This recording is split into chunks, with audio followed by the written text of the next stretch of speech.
came right down this ladder into the drainage system and then ran into that hole right behind me for about 80 yards before police finally caught up to him. I have a Titan card right here. If I go and swipe the Titan card, I still can't get in. It was just a few hours ago that protesters were here at Harbor Boulevard and the Disneyland Resort entrance voicing their opinion over low wages. The Canyon Comanches had a pretty devastating loss last year during CIF, but they're back this summer, already gearing up for next season. The argument being that if those 1,000 phone calls happen to be released to the district attorney, it could create an unfair advantage in some of the trial cases happening currently. It's hillsides like this that have firefighters concerned during fire season, mostly because of the lack of moisture and the dryness in the foliage. A fire breaking out here in Beaumont. You can see the flames here at the bottom of the hill. We just saw hotshots climb up to the ridge right behind me. They did call in air tankers as well. The Cochran firm that is representing the Tolenson's family is claiming that LAPD's shooting was negligent.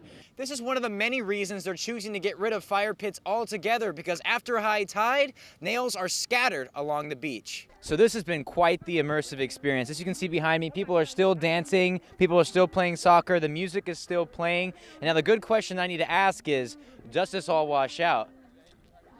This is the view from homeowner Diane Cody's security camera last Friday as the holy fire raced through her neighborhood.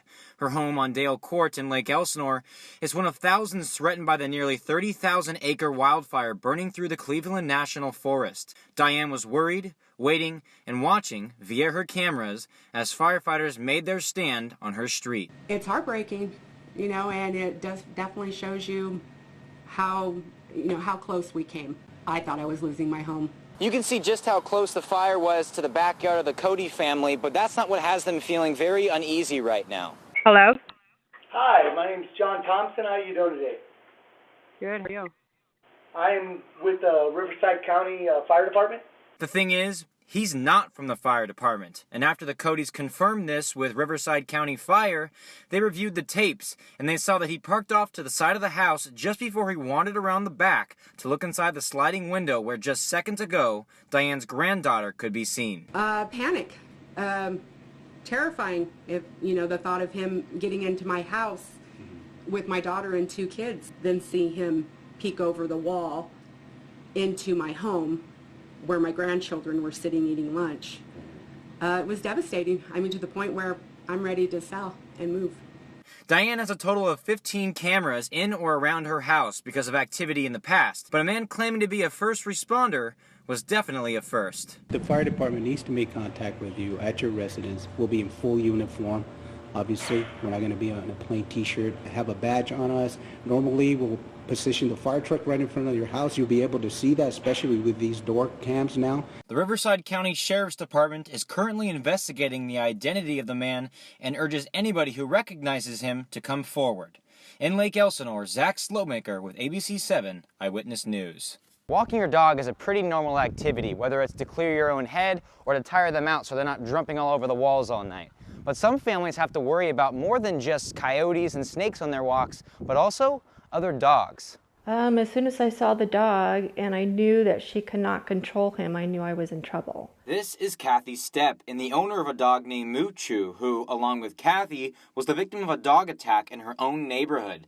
This is a normal walking route for Kathy, and the last thing she was expecting to do on her daily walk was use her own body as a shield between her dog and another family's pit bull. I was in shock.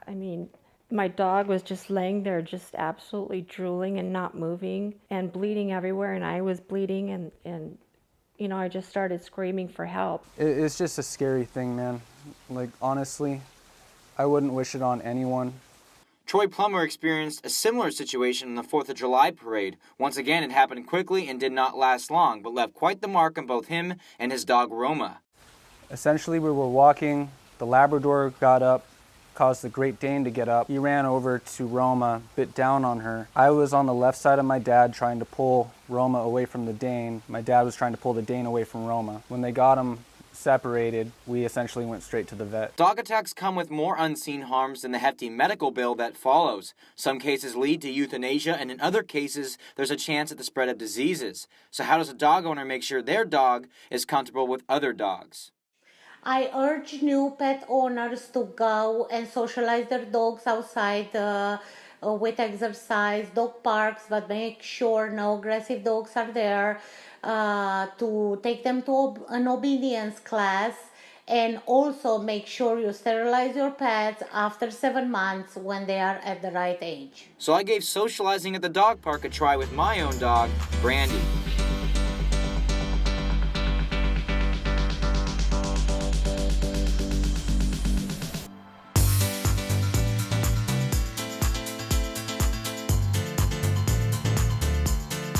Most parks come with plenty of balls lying around, dogs to play with, and of course, water for those quick water breaks. So bringing the dog to the dog park is huge for us. A long day after work, we get home, we can sit on the bench, share our stories while the dogs play. And then she gets home and we have a nice sleep at night. The Orange County area is filled with dog parks. Check online to find the closest to you. I'm Zac Slotemaker with OC News. It's loud, it's passionate, and it's exciting, and it fills the room. And this is not your regular sport. Let me introduce you to a new contender for entertainment nowadays. It's called esports. This is a sport for gaming athletes, and bars like this in Santa Ana allow for gamers to come together to play, drink, and cheer for their favorite team as they compete for thousands of dollars. At one point, watching video games at home was a secluded activity and has already grown into a social outing. And like any traditional sport, it has its hardcore fans. Let's go, get the hole! Yeah! Yeah! Way different than watching a match at home. You have other people getting hyped at the same time, making those big plays even bigger than they would have been just sitting at home watching them on like Twitch. Remember, a couple years ago, this was starting off very small. Now it's taking over arenas around the world. It's becoming some of the biggest in sports and in entertainment. When you see the big plays, the big games, the big players up there, the arenas and the streams and everything just comes alive. The gaming industry has really took off with games like Halo, League of Legends, and has since spread like an entertainment virus. It most recently infected an even broader range of gamers with the introduction of a game type called the Battle Royale. In Battle Royale terms, it typically means about 100 people coming together, all jumping to one map, or all playing on one map type, and all playing against each other till the last man is standing. Okay, well apparently I'm not too good at this particular game and I have a lot of practice to do. But in the meantime, guys, if you are curious about this kind of stuff or like esports, get involved. Look online for some local esports clubs just like this one. That's all I have for you guys today. I'm Zac Slotemaker with OC News.